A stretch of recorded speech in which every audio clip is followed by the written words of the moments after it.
अध्यक्ष महोदय, किसी भी राज्य का बजट उस राज्य के भविष्य को दिखाता है और मुझे आज ये कहते हुए थोड़ा मन में दुख है और मैं चाहता हूँ कि मेरी बात को नोट करके इसका जवाब वापस दें जब तो कुछ अर्थ निकलता है। बाकी हम अपनी बात कहते हैं, आप अपने जो भी कागज़ लेके आते हैं वो रखते हैं और पास हो जाता है। मैं बहुत विनम्रतापूर्वक जितने भी अधिकारी बैठे हैं उनसे भी इस कारण से नहीं कि मैं प्रतिपक्ष में ऊपर, मैं इस कारण से ज़रूर कि शहद और इस राज्य की वास्तव में जो कुछ भी हालत है उसको बहुत गहराई से देखने की आवश्यकता है। जितनी घोषणाएं आपने इन 3 बजटों में की है उसकी पूर्ति का जब आंकलन किया जाता है तो ऐसा लगता है कि हम पूर्ति में कहीं टिक ही नहीं पाते हैं। केवल और केवल हम एक अच्छा बजट है, सब लोग इसकी तारीफ करें, ये विकास होगा कहाँ से? जब जेब में पैसे आएंगे तभी तो होगा, तभी तो आप खर्च करवाओ। मैं आपकी 3 सालों के जो कुछ भी मेरे को समझ में आया मैं आपके सामने रखने का प्रयास करता हूं और मैं सभी लोगों से निवेदन करता हूं कि आपने जो FRBA एक्ट है वो तो अपनी जगह काम कर रहा है। मैंने उस दिन भी कहा था, आपने 18-19 में जो बजट पेश किया था उसका अनुमान था आपका 17,454 करोड़ रुपया हम घाटे में हैं, राजस्व घाटे में। लेकिन जब साल का अंत हुआ तब राजस्व घाटे में पहुंच गए 28,900 करोड़ रुपया। इसी तरह से आपने 19-20 ये जो रखा बजट सेकंड वाला, उसमें आपने 27,014 करोड़ रुपया घाटा माना था। ये घाटा पहुंच गया था 36,371 करोड़ पर। और अभी आपने जो 21-22 के बजट में जो घाटा अनुमानित किया है वो आपने है 23,750 करोड़ रुपया। मेरे हिसाब से ये 47,000 करोड़ से भी अधिक घाटा के रूप में पहुंचेगा। तो इस पर ज़रूर ध्यान देने की आवश्यकता है कि निरंतर जो हम बजट में पेश करते हैं और जिसके कारण से जनता को ये कहता है कि भाई इतना ही घाटा होगा, लेकिन ये घाटा साल के अंत में बढ़ करके इस तरह से चला जाता है। ये हमको अकाउंट के बारे में जो भी इसको ठीक प्रकार से समझते हैं, या तो बनाते समय हमारा अनुमान ठीक नहीं है या फिर हम काम करते करते इसको ठीक प्रकार से मेंटेन, वही 3% तक करें पहले तो। अभी आपने कुछ सीमाएं उसकी बढ़ाई है, लेकिन ये 3% से 3.71 गया था। उसके बाद आपका 20-21 में 6.12 पे पहुंच रहा है। और अभी आप बजट में ज़रूर हमें बता रहे हैं कि आपका राजकोषीय घाटा 3.98 होगा, पर मेरा ये कहना है कि ये 5 से भी अधिक बढ़ेगा। जिस प्रकार के आपने हमको आंकड़े दिए उससे ये अपने आप में सिद्ध हो रहा है। अब ये जो मैंने उस समय भी कहा था आपको कि हमारा जो कर्जा है वो भी बेलिमिट बढ़ता जा रहा है। अभी आपने तो अनुमानित जो सोचा है वो 4,57,129 करोड़ है, पर मेरा कहना है ये 5 लाख करोड़ से भी अधिक पहुंचेगा। जब अपन इसको फाइनल करने के लिए जब अगली साल बजट आएगा तब मैं आपको ये बिल्कुल आपको मानना पड़ेगा कि हमारा ये घाटा जो है वो 5 लाख करोड़ से अधिक जाएगा। अब मैं थोड़ा सा आपको बताता हूँ कि आपके इतने बड़े बड़े अधिकारी बैठते हैं, जब बजट बनाते हैं और जब बजट की स्थिति आती है तो कितना बड़ा अंतर आता है, ये कोई देखने वाला है या नहीं देखना है। मैं सोचता हूँ कि 19-20 का बजट तो पूरा हो गया, उसकी जो हमने जो बजट पेश किया था, बी जो ली थी उसमें हमने राजस्व प्राप्ति में 1,64,000 करोड़ की मानी थी और इसका बजट का जो अंत हुआ वो हमारा राजस्व प्राप्तियों का हुआ 1,40,000 करोड़।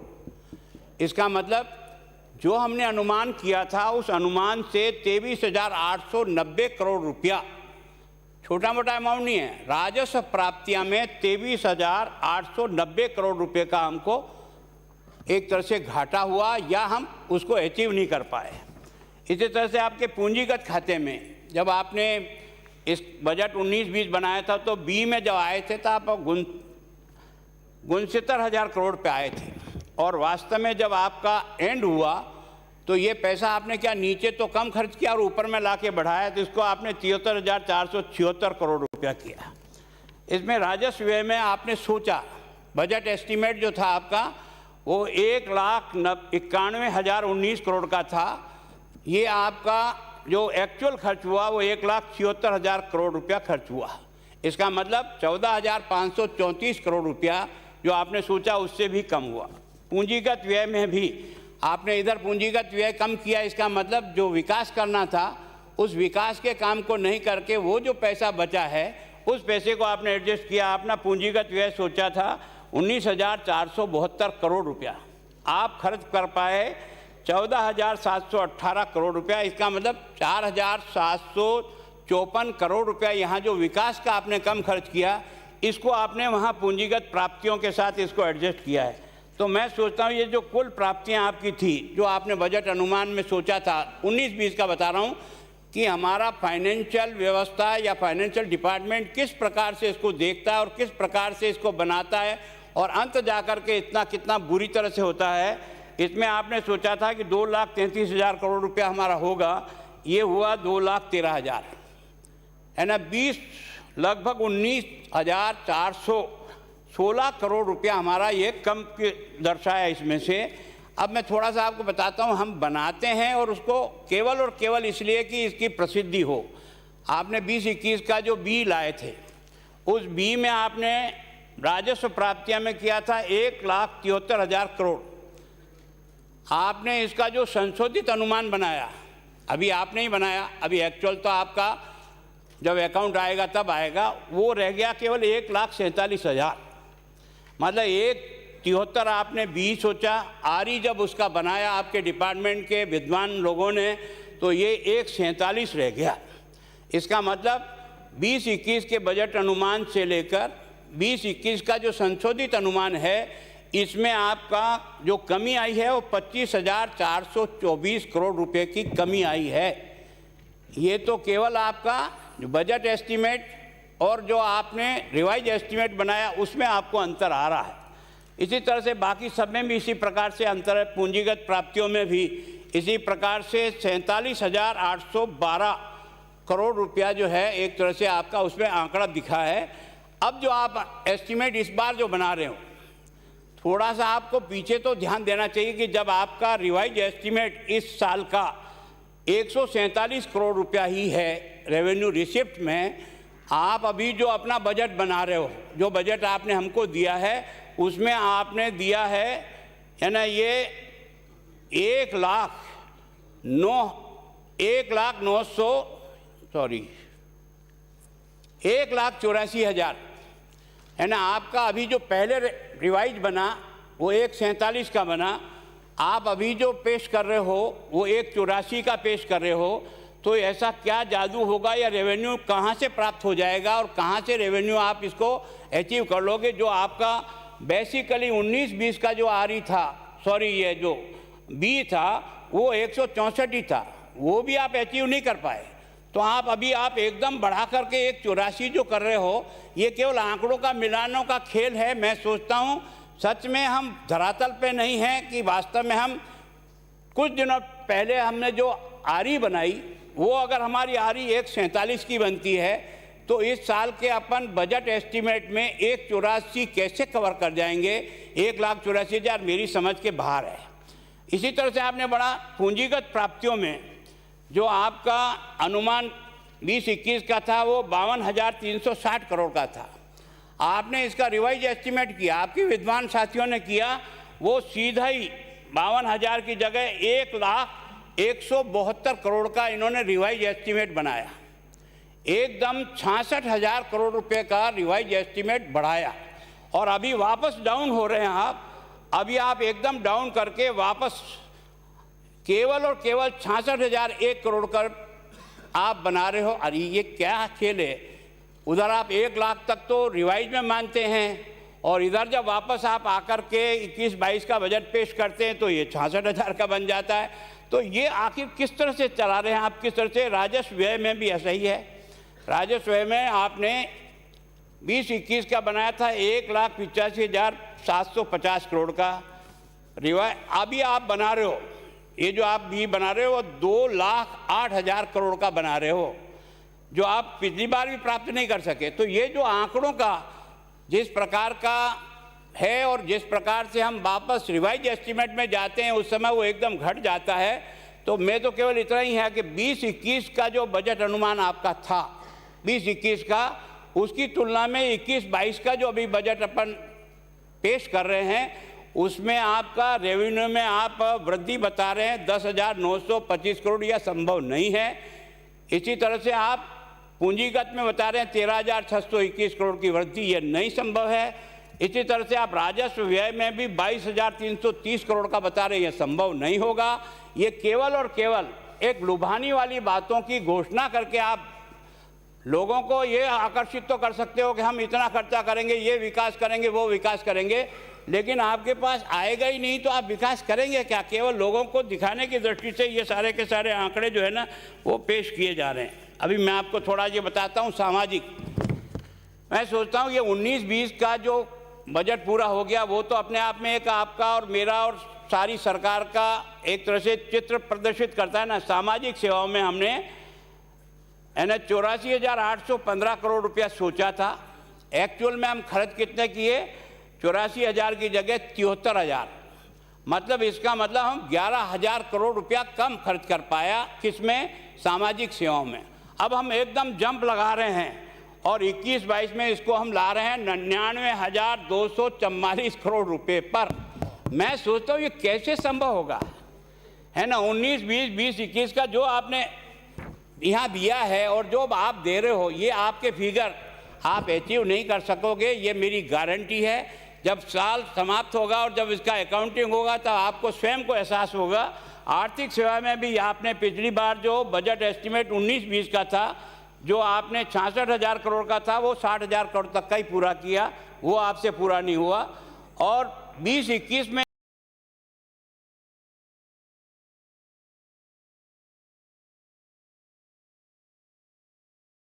जो हमने 58,930 करोड़ का सोचा था एस्टीमेट, उसको आप सीधा बढ़ा करके इस समय लाने की कोशिश कर रहे हैं 64,000। मैं सोचता हूँ ये केवल आंकड़ों का मिलान जरूर होगा, लेकिन धरती पर आप इसको उतार नहीं पाओगे। सामान्य सेवाओं में भी यही है आपका। आपने जो 19 का जो पूरा हो गया साल, उसमें 59,073 का सोचा था बी में, उसको एक्चुअल किए थे आपने 56,000 करोड़ रुपया। इसका मतलब 2,423 करोड़ रुपया कम खर्च पाए। अभी आपने 20-21 के अंदर जो आप लाए हो उससे भी आपने एकदम बढ़ा करके, अभी आपने 62 आपका था, आपने इसको 68 ला करके अपनी कमी और अधिक दिखाने का प्रयास जो है ना वो केवल मात्र इस आंकड़ों में हो रहा है।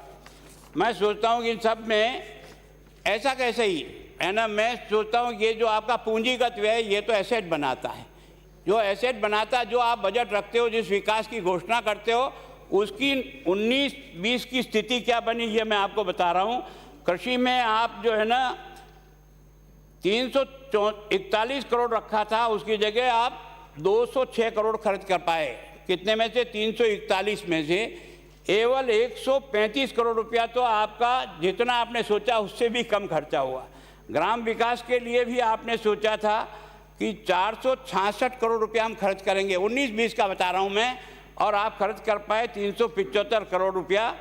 इसी तरह से विशेष क्षेत्र कार्यक्रम है ना 207 करोड़ का सोचा था, उसके अगेंस्ट में साल के अंत में केवल और केवल 103 करोड़ रुपया खर्च कर पाए। और आपको 103 खर्च किए, 104 बच गए। मतलब जो आप एस्टीमेट के अनुसार ऊर्जा है ना 2,767 करोड़ रुपया आपने सोचा था, जो आप कर पाए वो 2,362 करोड़ रुपया। 405 करोड़ रुपया तो आप 19-20 में जो बजट पेश किया उसका पूंजीगत खर्चा नहीं हुआ, जिसका मतलब जिससे एसेट बनता है, जिससे विकास के सारे मापदंड तैयार होते हैं, वो उसकी स्थिति बची। ऐसी तरह से आपने सिंचाई में भी आपने जो है ना 2858 की जगह 2259 का, उद्योग में आपने 135 करोड़ रुपया सोचा था कि हम खर्च करेंगे, 19-20 में खर्च कितने किया? केवल और केवल 28 करोड़ रुपया, केवल और केवल 28 करोड़ रुपया खर्च किया। अब आप इसको एकदम बढ़ा करके वापस दिखाना। परिवहन में 3,498 करोड़ रुपया खर्च का आपने बी में आए थे और आपने एक्चुअल खर्च किया 3,200, अर्थात 297 करोड़ रुपया खर्च ही नहीं हुआ। तो ये सारा मिला करके ये सारे आंकड़े अब आपने ये दिखाने के लिए जो 20-21 के बजट अनुमानों की तुलना में 21-22 के बजट अनुमानों में जो वृद्धि की है, वो आपने 262 करोड़ रुपए की कृषि में, है ना। कुल ही आपका बजट कितना है? कुल ही बजट आपका सारा है 521 करोड़ रुपया कुल ही, और जो पिछले साल था वो 259 था। एकदम आप इसकी वृद्धि कर रहे हो 262 करोड़ रुपए की। ये इसीलिए आप इतने ये काम भी हम कर लें, ये कर नहीं सकते, क्योंकि आपका आमदनी का सोर्स नहीं दिख रहा है। आमदनी का सोर्स दिखे और हो तो हम भी आपकी बात का तारीफ करेंगे, लेकिन हकीकत में आप दिखाते कुछ और हो, और ये जो आपके अकाउंट के जो कागज़ दिखाते हैं ये कुछ और ही दिखाते हैं। इसलिए मैं आपसे विनम्र प्रार्थना करता हूँ कि कम से कम आप वो काम कहो जो वास्तव में हम धरातल पर उतार सकें। केवल लोगों के दिमाग में हम ये बात है कि ये होगा, और अंत में एक निराशा भी आती है, और दूसरा जो अव्यवस्था भी होती है। इन दोनों को आप इसमें डिटेल देखने का प्रयास करें। अब मैं आपको बताता हूँ कहाँ हमारी कमियाँ रहती हैं। कमी कहाँ है? इन सब विद्वान साथी जो आपके यहाँ बैठे हैं, ये कोई बजट को ठीक प्रकार से देखता नहीं। ये गलती कहाँ रहती है? यहाँ रहती है। 19-20 के दौरान कुल व्यय जो हमने बजट का कुल सोचा था 2,13,491 करोड़ रुपये का सोचा था, इसमें से केवल 70,536 करोड़ रुपया, इसका मतलब टोटल बजट का 33% पैसा केवल लास्ट के 3 महीने में खर्च हुआ है। लास्ट के 3 महीने में 33% टोटल बजट का खर्चा 70,500 करोड़ रुपया खर्च है। और इसमें से भी बड़ा आश्चर्यजनक है ये जवाब देते समय देना कि केवल और केवल इस मार्च के महीने में 43,563 करोड़ रुपया केवल 2020 के मार्च में खर्च किया है, जो आपने इधर से इधर अकाउंट एडजस्ट करके दिखाया है। एक महीने में आप खर्चा दिखा रहे हो, है ना। टोटल बजट आपका 2,13,000 में से 43,000 करोड़ रुपया केवल और केवल मार्च महीने में अपना खर्चा दिखा रहे हो। इसका मतलब ये केवल बुक एडजस्टमेंट है, खर्चा जमीन पर हो ही नहीं सकता। ये केवल और केवल आप हमको दिखाने के लिए कर रहे हो। राज्य सरकार के कुल राजस्व का व्यय, थोड़ा सा इस पर ध्यान दीजिए, 24% खर्चा, कुल राजस्व का 24% खर्चा मार्च 20 में हुआ है। केवल 24% खर्चा केवल मार्च में हुआ। इसी प्रकार 3,198 करोड़ पूंजीगत व्यय, ये भी केवल मार्च में हुआ। पूंजीगत व्यय का मतलब जो एसेट तैयार करता है, जो विकास के काम के लिए हम पैसा लेते हैं, उसका 3,198 करोड़ रुपया केवल और केवल मार्च में हमने खर्च किया है। इसका मतलब हम बजट को किस तरह से इधर से इधर एडजस्ट करके दिखाने का प्रयत्न करते हैं। अब ये जो आपका निजी निक्षेप खाते हैं, इसमें से आपको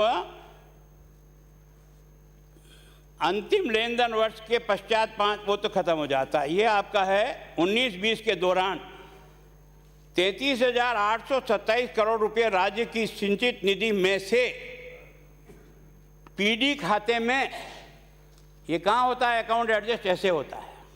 ये पीडी खाते में 23,574 करोड़ रुपया कहाँ गया? पीडी खाते में। वहाँ से निकल गया डिपार्टमेंट से निकल करके बुक एडजस्टमेंट के लिए कहाँ चला गया? पीडी खाते में जाकर के जमा हो गया। यहाँ से निकल गया, इसका मतलब आपका काम पूरा हो गया। और वहाँ जाकर के वो पैसा डंप हुआ तो विकास कैसे होगा, इस समझ में नहीं आता है। और इसमें से भी आपको आश्चर्य होगा कि 4,936 करोड़ रुपया इस पीडी खाते में कब हुआ है? मार्च के महीने में। जो 20% पैसा है वो मार्च के महीने में पीडी खाते में डाला है। ये अकाउंट ठीक है क्या? इस प्रकार की क्रिया करना क्या वास्तव में हम जनता के प्रति न्याय कर रहे हैं क्या? कि हम पैसा यहाँ से निकालते हैं जो जनता ने आपको दिया खर्च करने के लिए, जिसकी आपने घोषणा की, वो कहाँ चला गया? वो पीडी खाते में चला गया मार्च के महीने में। टोटल का 20%, 31 मार्च 2020 को 1845% पीडी खातों में, मैं फिर कह रहा हूँ पीडी खातों में कितना? 31 मार्च 2020 को 1845 जो पीडी खाते हैं, उन खाते में 16,283 करोड़ रुपया आज की तारीख में जमा है। ये जवाब देना आप क्या है कि बात तो कहते नहीं, अपनी इधर उधर कह के चले जाते हो, इससे हमारा मन संतुष्ट नहीं होता। हम चाहते हैं कि सरकार का जो पैसा है वो खर्च करने के लिए, विकास के लिए है, लेकिन केवल बुक का एडजस्टमेंट के लिए यहाँ से निकालकर पीडी खाते में डालकर अपना अकाउंट साफ कर लेते हैं। ये मैं सोचता हूँ अकाउंट की दृष्टि से ठीक नहीं होगा। अब ये जो आपके अनुपयोगी राशि जो पड़ी रही पीडी खाते में, मैं बताता हूँ आपको, 1 वर्ष से अधिक 291 खाते में पड़ा पैसा आपका 161 करोड़ रुपया। 1 वर्ष से अधिक ये 222 पीडी खाते में पड़ा 153 करोड़ रुपया। 2 वर्ष से अधिक 157 पीडी खाते में आपका 27 करोड़ रुपया। 3 वर्ष से अधिक 94 खाते में, इसकी लिमिट है।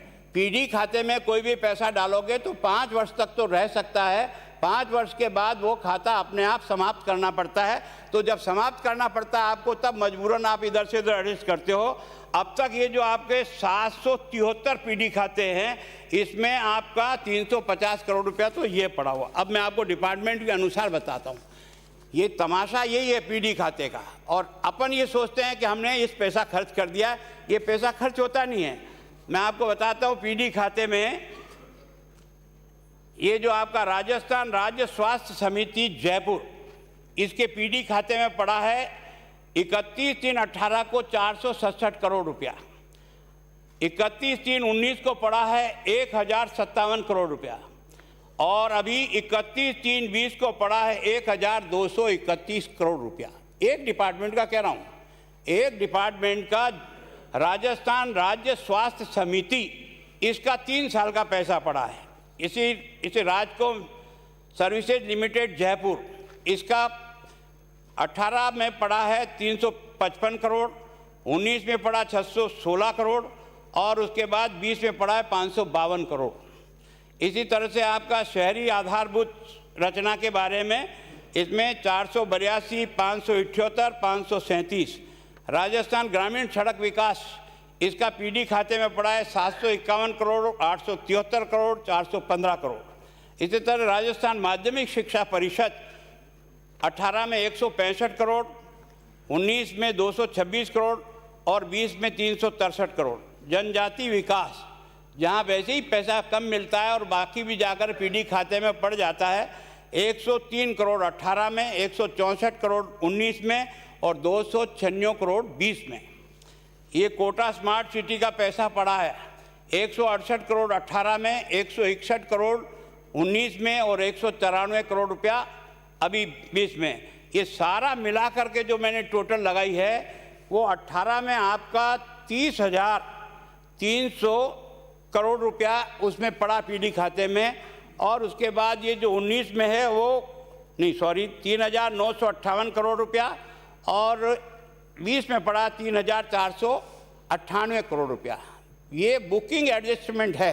पीडी खाते का मतलब केवल और केवल उस पैसे को जो आपने इधर उधर किया, उसको कहीं डाल करके उसको पूरा करने का काम जो हम कर रहे हैं, ये विकास को अवरुद्ध भी करता है और अकाउंटिंग सिस्टम को भी धराशायी करता है।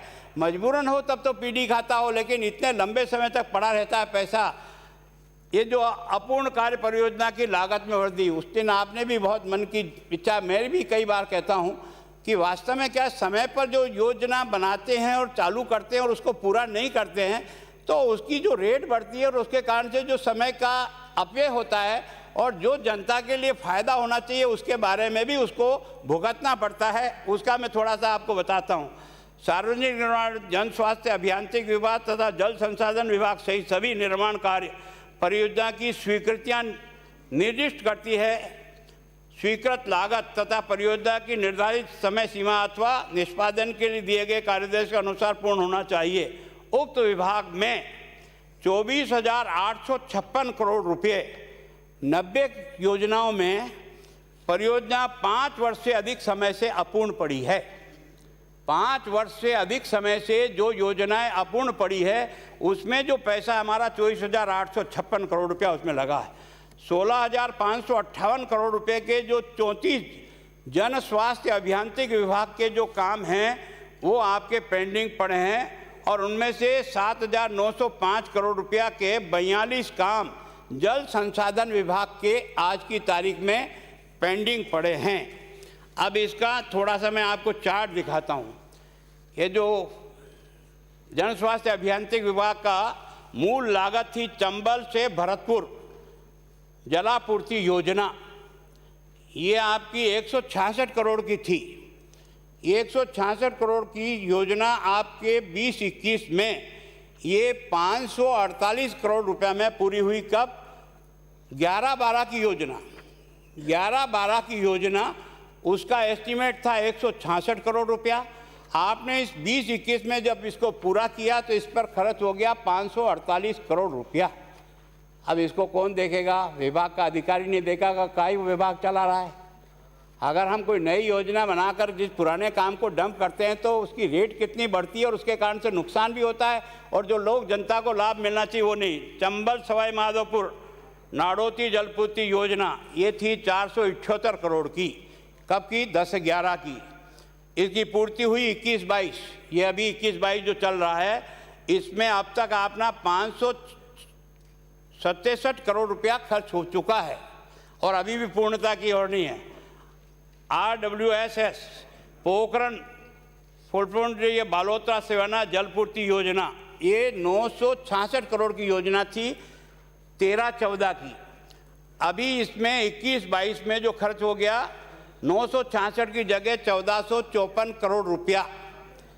ये विभाग का काम है, ये विभाग के अधिकारियों का काम है कि कम से कम जो योजना शुरू हो गई वो अगर समय पे पूरी हो जाए तो ये जो पैसे का दुरुपयोग होता है और जो जनता आपको और मुझे ये पैसा सुपुर्द करती है, न तो उसको लाभ मिलता है और रेट को बढ़ने के कारण से नुकसान और हो गया। इसी तरह से 12 क्लस्टर परियोजना 69 करोड़ की थी, 16-17 की योजना थी। अभी 20-21 तक इसमें 158 करोड़ रुपया हम खर्च कर चुके हैं। तो इस तरह से ये जो मूल लागत थी ये 1681 करोड़ की थी, जो 4 योजनाएं मैंने बताई आपको, और इसमें वास्तव में खर्च कितना हुआ? 1681 की जगह 2728 करोड़ रुपया खर्च हुआ है।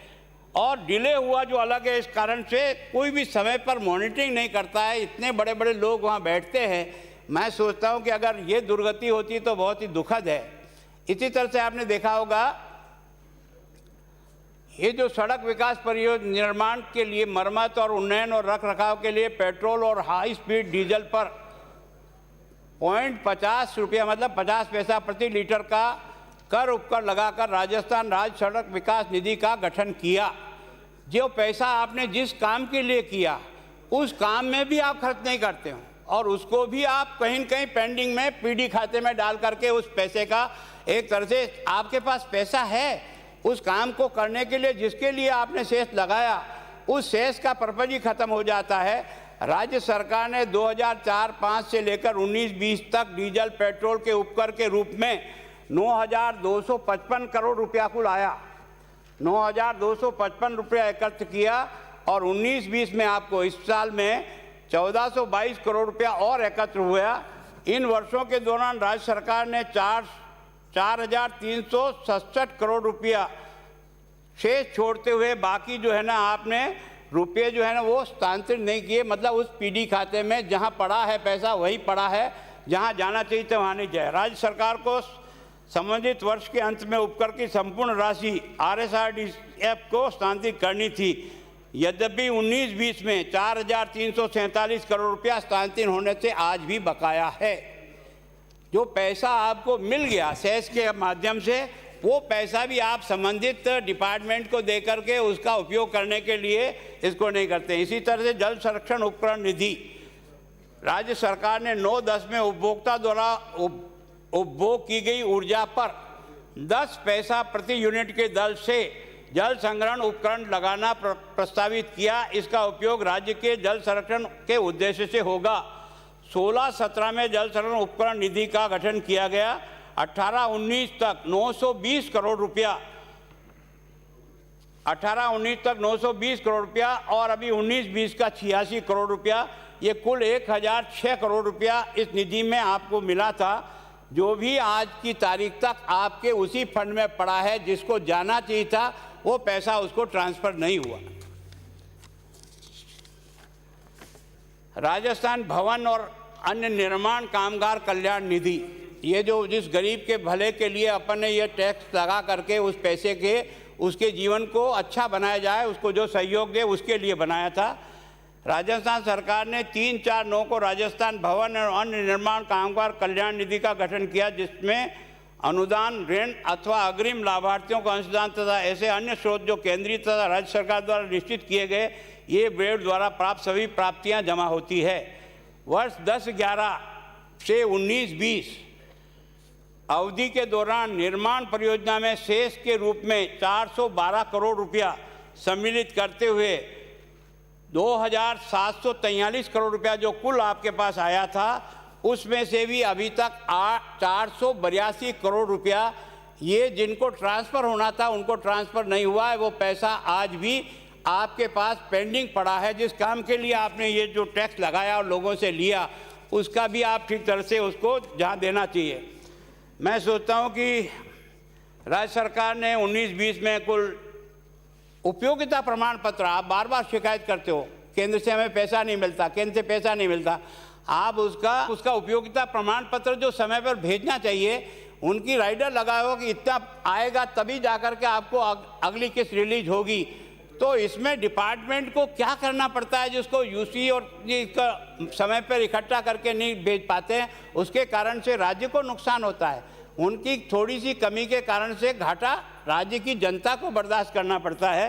राजस्थान सरकार ने 19-20 में कुल 770 उपयोगिता प्रमाण पत्र की बकाया राशि 940 करोड़ रुपये का उपयोगिता प्रमाण पत्र पेश ही नहीं किए। अब आप शिकायत करते हो केंद्र हमें राशि रिलीज नहीं करता, आप उसकी सर्टिफिकेट भेजोगे तब जाकर के वो आपको अगली किस्त जाएंगे। तो ये तो 940 करोड़ रुपया, जबकि यह राशि सरकार के समेकित निधि में बुक की जा चुकी है।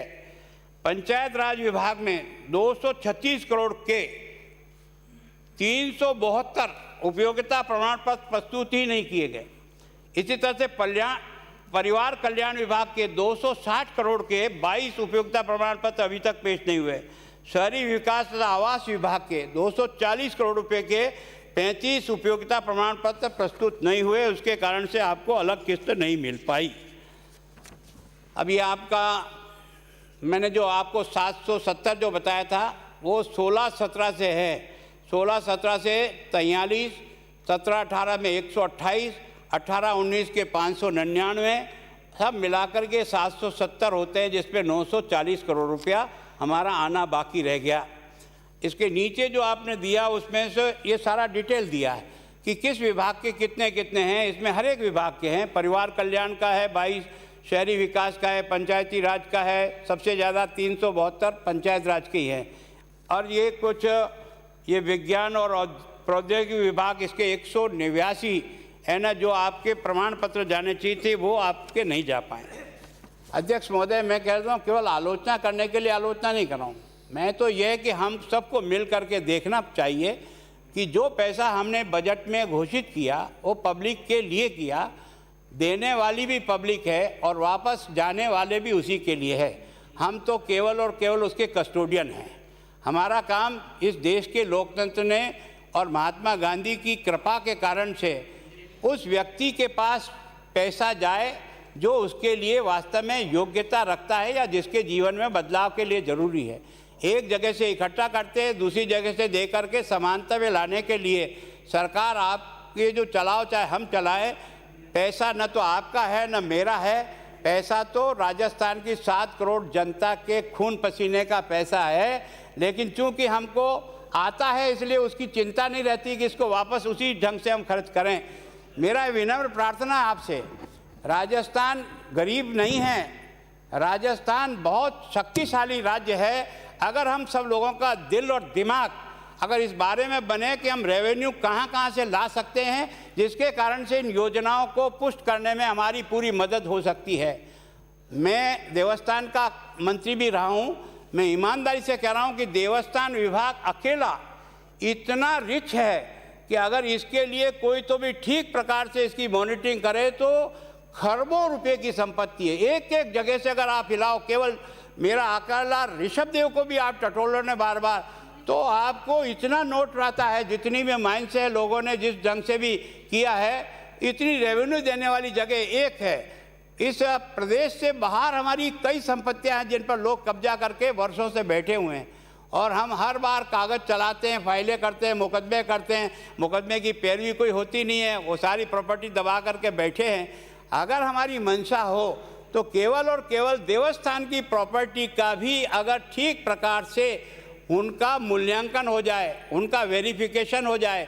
इतना सोना, इतनी चांदी, इतने जेवरात हैं, मैं आपको सही कह रहा हूँ कि वो सही कितना है और गलत उसमें कितना आके डंप हो गया, क्योंकि कोई भी उसकी इन्वेंट्री की मॉनिटरिंग नहीं करता है। हर साल उसका चेकिंग नहीं होता है कि जो सामान हमने अंदर रखा वो है या वो सामान ही बदल गया।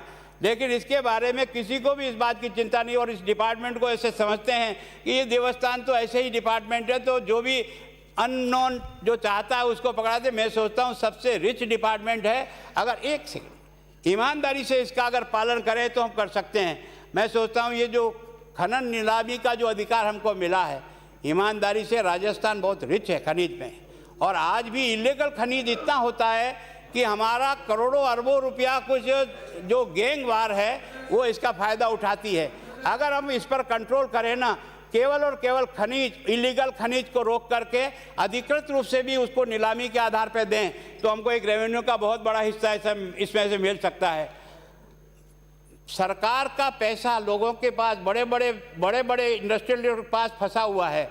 हम उनसे वसूल करने का प्रयत्न करते हैं, वो कोर्ट में जा कर के एक बार स्टे ले लेते हैं, फिर 10-15 साल तक कोई अधिकारी उसको देखने वाला नहीं है। मैं सोचता हूँ एक बार किसी अधिकारी को लगाकर इतनी जितनी पेंडेंसी है आज की तारीख में लोगों में बकाया, बैठ करके सेटलमेंट हो, जिस तरह से भी हो, इस लिटिगेशन से बाहर निकल करके इस सारे पैसे को लेने का अगर प्रयत्न करें तो निश्चित रूप से आप इसमें हैं। इसी तरह से आप सरकारी ज़मीन पर इतने कब्जे हैं, अगर कोई इसकी चिंता करे और इस सारी प्रॉपर्टी को अपने कब्जे में लेकर, जैसे कभी कभी हम यहाँ से जेडीए से सुनते हैं कि आज इसने 100 बीघा का ये कब्जा किया, आज 200 बीघा, ये केवल जेडीए यहीं नहीं है, पूरे राजस्थान का कोई ऐसा एरिया नहीं है जहाँ इस प्रकार की ज़मीनों पर लोगों ने कब्जा नहीं कर रखा है। मैं आपसे फिर प्रार्थना करता हूँ, आज जैसा शाहपुरा से आने वाले माननीय सदस्य ने कहा, टैक्स लगाना कोई गुनाह नहीं है। अगर टैक्स नहीं लगाते तो ये राजस्थान और हिंदुस्तान इतना विकास की ओर आता क्या? पैसा तो वहीं से आया ना। तो मैं सोचता हूँ टैक्स लगे, जो क्षमतावान है उनसे पैसा वसूल करना पड़ेगा, और जो मदद के लायक है उसको मदद पहुंचानी पड़ेगी। यही लोकतंत्र का तकाजा है। पर मैं सोचता हूँ इसके बारे में हम कोई ज़्यादा चिंता नहीं करते हैं। इसका कारण से हमें ये जो समय पूर्व जो बातें वो मैंने आपको बता दी।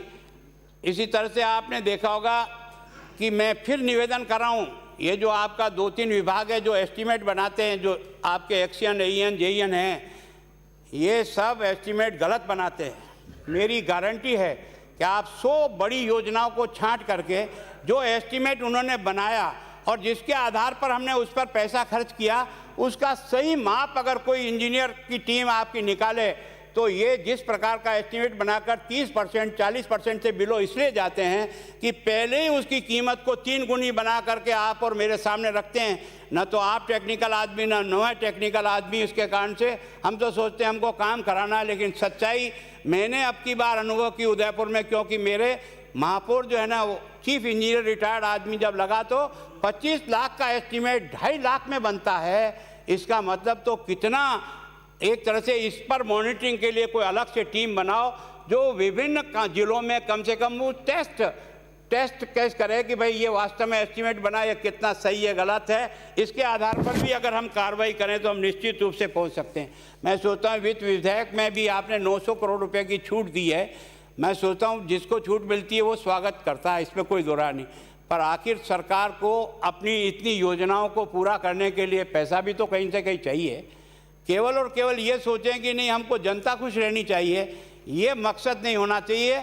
जनता खुश तब रहेगी जो आज ज़रूरत महसूस करता है, और जिसको विकास चाहिए उस तक विकास पहुंचाने के लिए हमको प्रयत्न करना ही पड़ेगा।